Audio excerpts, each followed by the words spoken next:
All from ज्ञान विज्ञान channel और आज हम पढ़ेंगे ओम्स लॉ। बच्चों बहुत ही इंपॉर्टेंट लॉ है, क्वेश्चन पेपर में जरूर इसके बारे में क्वेश्चन आ जाता है, इस पे न्यूमेरिकल्स भी बहुत आते हैं, तो आप इसको समझिए। ओम्स लॉ में बच्चों क्या होता है कि देखिए अभी हमने पोटेंशियल डिफरेंस हमने फर्स्ट पार्ट में जो पढ़ा पोटेंशियल डिफरेंस एंड करंट में, तो अब हमको ये देखना है कि क्या इनमें कोई कनेक्शन भी है, इनमें क्या रिलेशन है। तो देखिए क्या देखा, मान लीजिए अब हम पहले एक एग्जांपल लेते हैं।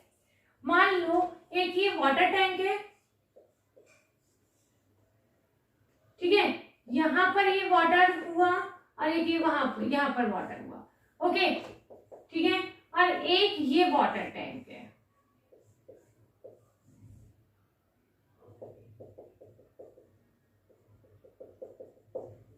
ठीक है बच्चों, यहाँ पर वाटर का लेवल हाई है, यहाँ पर वाटर का लेवल कम है, पर इससे ज्यादा है, यानी आपको पता है हम क्या कह रहे हैं, लेवल को पोटेंशियल कह रहे हैं, यानी कितना वाटर का पोटेंशियल कितना ज्यादा है। देखिए ये लेवल है और इस लेवल तक इतना ज्यादा है ना वाटर, ठीक है, और यहाँ पर कितना ज्यादा है, इतना ज्यादा है ना। यहाँ पर वो वाटर लेवल का जो डिफरेंस है, इट मींस वाटर पोटेंशियल का जो डिफरेंस है वो इतना है और यहाँ पर इतना है। तो आपको पता है कि वाटर किसमें ज्यादा स्पीड से फ्लो करेगा, किसमें ज्यादा स्पीड से फ्लो करेगा, इसमें, क्योंकि यहाँ पोटेंशियल डिफरेंस ज्यादा है, पोटेंशियल डिफरेंस को पीडी लिखेंगे तो यहाँ ज्यादा है ना, इसीलिए वाटर फ्लो की स्पीड भी कहां पर ज्यादा होगी, इसमें। यहाँ लेवल के डिफरेंस में कम डिफरेंस है ना, तो इसलिए वाटर की स्पीड इसके कंपैरेटिवली इससे कम होगी, है ना। तो यहाँ पर लो पोटेंशियल डिफरेंस रहेगा, इसीलिए लेस स्पीड रहेगी, ठीक है ना। समझ में आ रहा है बच्चों, यानी कहीं भी कितनी स्पीड से वाटर का फ्लो होगा ये इस पर डिपेंड करता है कि पोटेंशियल डिफरेंस कितना है। इसी तरीके से किसी भी सर्किट में करंट कितना फ्लो होगा वो इस चीज पे डिपेंड करता है कि वहां पर पोटेंशियल का डिफरेंस कितना है ना। इट मींस जब भी इलेक्ट्रॉन्स का फ्लो होगा तो उसमें वो डिपेंड करेगा, आपको बताया कि पोटेंशियल डिफरेंस सेल का होता है, सेल की प्रॉपर्टी होती है। यानी हम यदि मान लीजिए किसी भी सेल में, मान लीजिए ये एक सर्किट है, ये इलेक्ट्रॉन्स है, इसमें ये एटम्स हैं, ओके, ये सर्किट बनाया, ये सेल बनाया, ठीक है, तो ये हुआ जो ये बना दिया हमने, है ना।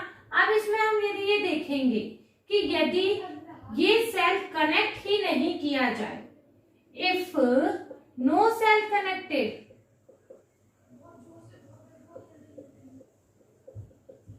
कोई सेल ही मान लीजिए ये कनेक्ट ही नहीं कर रहे हैं हम, तो सेल कनेक्ट नहीं करेंगे तो हमारा पोटेंशियल डिफरेंस जीरो हो जाएगा। सेल कनेक्ट नहीं करेंगे तो पोटेंशियल डिफरेंस जीरो हो जाएगा, है ना, तो करंट भी जीरो हो जाएगा। क्यों हो जाएगा, जैसे हमने यहाँ पढ़ा कि वाटर लेवल का डिफरेंस जितना ज्यादा होगा उतना ही ज्यादा स्पीड होगी वाटर की, इसी तरीके से यहाँ सेल के पोटेंशियल डिफरेंस जितना ज्यादा होगा करंट का फ्लो भी उतना ही ज्यादा होगा, करंट का फ्लो भी उतना ही ज्यादा होगा। पर यदि पोटेंशियल डिफरेंस है ही नहीं तो करंट तो होगी ही नहीं, और यदि पोटेंशियल डिफरेंस को, इट मींस V को हम इंक्रीज करते हैं तो I भी इंक्रीज हो जाएगा। पोटेंशियल डिफरेंस बढ़ाएंगे तो हमारी करंट भी सर्किट में ज्यादा फ्लो होगी, और यदि पोटेंशियल डिफरेंस को डिक्रीज करेंगे तो करंट भी डिक्रीज हो जाएगी। समझ में आ रहा है बच्चों, पोटेंशियल डिफरेंस कितना इंपॉर्टेंट है आप समझने की कोशिश कीजिए। पोटेंशियल डिफरेंस को हमने यदि कोई सेल ही कनेक्टेड नहीं है तो आपको पता है there is no potential difference between the two points, okay. तो पोटेंशियल डिफरेंस यदि इंक्रीज, जब पोटेंशियल डिफरेंस ही नहीं होगा तो there is no current. Potential difference को हमने इंक्रीज किया तो करंट भी इंक्रीज होगा, पोटेंशियल डिफरेंस को हमने डिक्रीज किया तो करंट भी डिक्रीज हो जाएगा। इट मीन्स यदि हमने किसी भी कम वोल्टेज का सेल लिया तो उसमें करंट भी कम ही होगी, और किसी सर्किट में हमने ज्यादा वोल्टेज का सेल लिया, बैटरी ली, तो उसमें करंट भी ज्यादा होगी। समझ में आ रहा है ना बच्चों? तो अब हम इस रिलेशन को किस तरीके से लिख सकते हैं? आपको पता है जब ये एक दूसरे पर पूरी तरीके से डिपेंड होते हैं तो हम कैसे लिखते हैं? मैं इसको इरेज कर दूं, तो इसको हम कैसे लिखेंगे बच्चों? V is proportional to I। सीधा डायरेक्टली प्रोपोर्शनल हो रहा है ना, डायरेक्टली डिपेंड कर रहा है वोल्टेज एंड करंट, तो V is proportional to I। This is the Ohm's law. ठीक है, वोल्टेज ज्यादा करंट ज्यादा, वोल्टेज कम करंट कम। अब आपको पता है कि यदि हम ये प्रोपोर्शनैलिटी का साइन हटा दें, प्रोपोर्शनैलिटी का साइन हटाने के लिए आपको क्या करना पड़ता है? इक्वल टू और एक कांस्टेंट लगाना होता है। एक कांस्टेंट लगाते हैं और यहां वो कांस्टेंट कौन सा लगा रहे हैं हम? आर लग रहा है। इट मींस ये जो आर है इसको हम कहते हैं रेजिस्टेंस। इसको हम क्या कह रहे हैं बच्चों? रेजिस्टेंस। ठीक है, अब आप देखिए, पहले एक चीज और देखते हैं। आपके 11th-12th में हम इसका प्रैक्टिकल भी करते हैं। ठीक है, और अभी आपकी बुक में भी एक एक्टिविटी बता रखी है। आपकी बुक में एक ऐसा एक्टिविटी बता रखी है कि मान लीजिए आपको बताया जैसे जैसे सेल का हम वोल्टेज बढ़ाते जाएंगे, पोटेंशियल डिफरेंस ज्यादा होता जाएगा, करंट भी ज्यादा होते जाएगी। तो एक टेबल बनाते हैं। देखिए, नंबर ऑफ सेल्स लिए यहाँ पर पोटेंशियल डिफरेंस और यहाँ पर।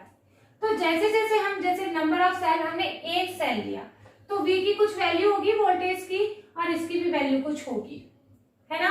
तो ये जो वैल्यू होगी वो होगी V1 और यहाँ होगी I1। हमने जब सेल को बढ़ा दिया है, एक सेल और ऐड कर दिया है, तो ये V भी बढ़ जाएगा और I भी बढ़ जाएगा, इंक्रीज हो जाएगा। इसको और बढ़ा दीजिए तो ये भी बढ़ता जाएगा, इसको और बढ़ा दीजिए तो ऑब्वियसली ये सब बढ़ते जाएंगे। ठीक है, अब क्या करना है बच्चों? इनके बीच में हम एक ग्राफ प्लॉट करते हैं। ठीक है, यहाँ V लेंगे, यहाँ I लेंगे। ठीक है, तो अब हम क्या करेंगे? ऐसे जैसे V1 की कैलकुलेशन और I1 को वैसे दिखाएंगे, V2 और I2 को ऐसे दिखाएंगे, V3 और I3 को ऐसे दिखाएंगे, V4 और I4 को जब हम इस तरीके से ग्राफ में शो करेंगे तो ये एक स्ट्रेट लाइन आती है। ये थोड़ी सी मेरी ऐसे हो गई है।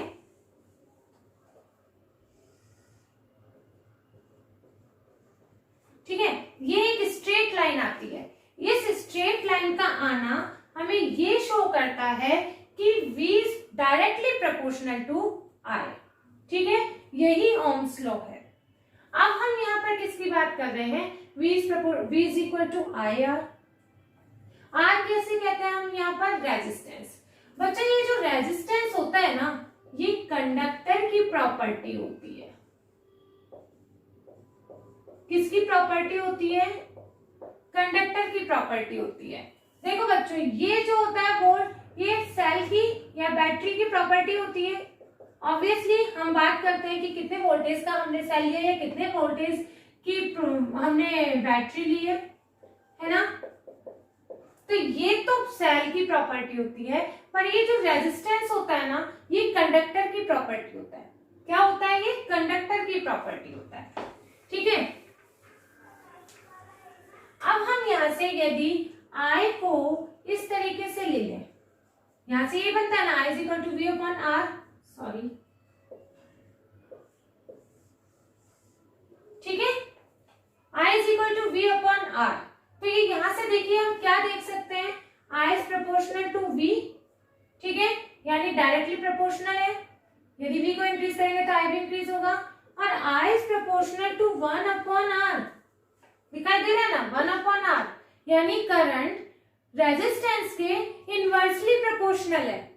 Current is inversely proportional to resistance. It means यदि हम इसको डबल कर देंगे, यदि if we double the resistance current will be half, half हो जाएगी ना, क्योंकि इनवर्सली प्रोपोर्शनल है। ठीक है बच्चों, तो वोल्टेज तो क्या हो रहा है, ये देखिए ये सपोर्ट कर रहा है करंट को कि भाई मैं भी ज्यादा हूं तू भी ज्यादा हो जाए, पर ये जो रेजिस्टेंस है ये अपोज कर रहा है। क्या कर रहा है, ये अपोज कर रहा है कि रेजिस्टेंस जितना ज्यादा होगा उतनी ही करंट कम होगी। बच्चों ये जो रेजिस्टेंस होता है ना, ये किसी भी कंडक्टर की, मैंने जैसे आपको बताया कि प्रॉपर्टी होती है, इसमें क्या होता है। तो बच्चों पहले एक बार ये देख लो, ये ओम्स लॉ समझ में आ गया। V is proportional to I है, I R कर दिया, R यहाँ पर एक नई टर्म आई है हमारे सामने, रेजिस्टेंस। अभी बताते हैं हम कि ये क्या होता है। इस पर यदि हम करंट को इससे डिराइव करें तो V अपॉन R हो जाता है, यानी I is proportional to 1 upon R, यानी ये करंट को अपोज करता है। अब हम थोड़ा सा रेजिस्टेंस के बारे में देखते हैं। देखिए बच्चों रेजिस्टेंस क्या होता है, ये मान लीजिए कोई सा भी एक सेल के अंदर, वायर के अंदर की वो है, ये इलेक्ट्रॉन्स है, ठीक है, ये एटम्स है। कहीं पर भी आपको पता है, कहीं पर भी हो सकता है। अब जब हमने आपको बताया कि जब हम सेल कनेक्ट करते हैं, पहले तो सेल कनेक्ट नहीं करते हैं तो ये रैंडमली मूव करते रहते हैं। जब हम ये सेल कनेक्ट करते हैं तो ये डायरेक्शन में मूव करने लगते हैं, पर ये क्या सीधे मूव करते पॉजिटिव साइड की ओर कर जाते हैं क्या, चले जाते हैं? नहीं, ये देखिए ये जो इतने सारे बीच बीच में एटम्स हैं, ये इनसे टकराएंगे, इनसे टकरा के ये वापस भी जाएगा, ये वापस भी आएगा। तो ये सारे जो इलेक्ट्रॉन्स है, कोई ऐसे नहीं है कि इसके लिए रास्ता साफ कर देंगे सारे एटम्स, नहीं, ये सब अपनी अपनी जगह पर ही होंगे और ये इलेक्ट्रॉन्स इन सब से टकराते हुए जाएंगे। अब आपको पता है जितना टकराना होगा उतना ही इनको कम टाइम लगेगा, जितना टकराएंगे ये एटम से उतना ही, सॉरी कम नहीं, ज्यादा टाइम लगेगा पॉजिटिव एंड की साइड पहुंचने में। तो ये जो टकरा रहे हैं ना, ये जो टक्कर हो रही है, इसे हम कहते हैं रेजिस्टेंस। इसे हम क्या कह रहे हैं, रेजिस्टेंस। तो इस टकराने को, आपको पता है बच्चों, जैसे जैसे टकराते जाएंगे जितनी ज्यादा टकराहट होगी, तो यानी जितना ज्यादा रेजिस्टेंस होगा उतना ही इलेक्ट्रॉन्स को मूव करने में ज्यादा टाइम लगेगा, है ना, ज्यादा टाइम लगेगा, यानी करंट भी कम होगी। इलेक्ट्रॉन्स का फ्लो होना ही तो करंट होता है, तो वो कम फ्लो होगी। इट मींस रेजिस्टेंस जितना ज्यादा होगा करंट उतनी ही कम होगी। ठीक है, अब आप देखिए एक और चीज देखते हैं। मान लीजिए एक हमने कनेक्ट किया है इसको सेल से। आपको मैंने बताया ये जो रेजिस्टेंस होता है ना, ये कंडक्टर की प्रॉपर्टी होती है। तो इस बल्ब का रेजिस्टेंस है मान लीजिए 20 ओम, ठीक है, और ये सेल है 100 वोल्ट का, ठीक है, और यहाँ पर एक और बल्ब लिया हमने और इस बल्ब का रेजिस्टेंस है 50 ओम और वही सेम वोल्ट का हमने लिया। तो देखिए अब जैसे I को हम करेंगे, I is equal to V upon R होता है, तो V upon R 20 is equal to 5 ampere, और यहाँ पर हम निकालेंगे तो 100 V upon R 50 is equal to 2 ampere. It means यदि हमने सेम वोल्टेज की बैटरी ली है, सेम वोल्टेज की बैटरी ली है पर अलग अलग रेजिस्टेंस का बल्ब लिया है, तो भी करंट सर्किट में डिफरेंट होगी। इट मींस करंट सिर्फ और सिर्फ वोल्टेज पे डिपेंड नहीं कर रही है, करंट उस कंडक्टर के रेजिस्टेंस पर भी डिपेंड कर रही है। समझ में आया बच्चों, करंट रेजिस्टेंस पर भी डिपेंड कर रही है। ठीक है, देख लिया, हमने सेम वोल्टेज की बैटरी ली पर हमने डिफरेंट कंडक्टर लिए जिनका रेजिस्टेंस भी डिफरेंट था, तो हमारी करंट की वैल्यू भी अलग अलग आई। अब आप देखिए यहां से R को यदि हम डिराइव करेंगे, R is equal to V upon I, R is equal to V upon I, resistance को हम डिराइव करेंगे तो R is equal to V upon I।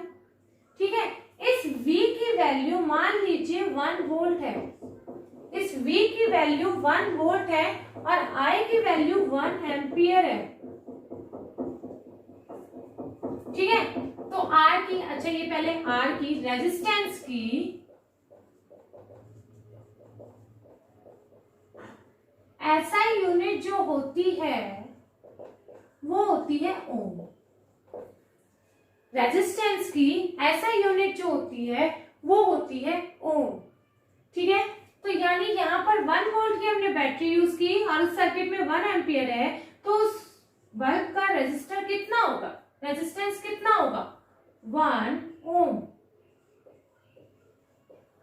कितना होगा बच्चों, 1 ओम। बच्चों इसके जो ओम को हम सिंबल होता है इसका वो ऐसे इस तरीके से डिनोट करते हैं। तो अब हम 1 ओम को 1 ओम को डिफाइन कर सकते हैं। कैसे करेंगे 1 ओम को define? If the potential difference across the two ends of a conductor is 1 volt, potential difference is 1 volt, and the current through the circuit is 1 ampere, there the resistance of a conductor is 1 ohm. ठीक है बच्चों, तो क्या हुआ, 1 ओम। इस resistance का जो circuit में सिंबल होता है वो ऐसे होता है, मतलब रेजिस्टर होता है किसी भी कंडक्टर का, किसी भी एक कंडक्टर का प्रॉपर रेजिस्टेंस होता है ना, तो उसको हम क्या कहते हैं, रेजिस्टर कहते हैं। और उसको हम कैसे सिंबल को कैसे शो करेंगे हमारे सर्किट में, इस तरीके से। ठीक है, और इसकी मेजरिंग डिवाइस क्या होती है बच्चों, ओम मीटर। क्या होती है इसकी मेजरिंग डिवाइस, ओम मीटर। तो दिस इज ओम्स लॉ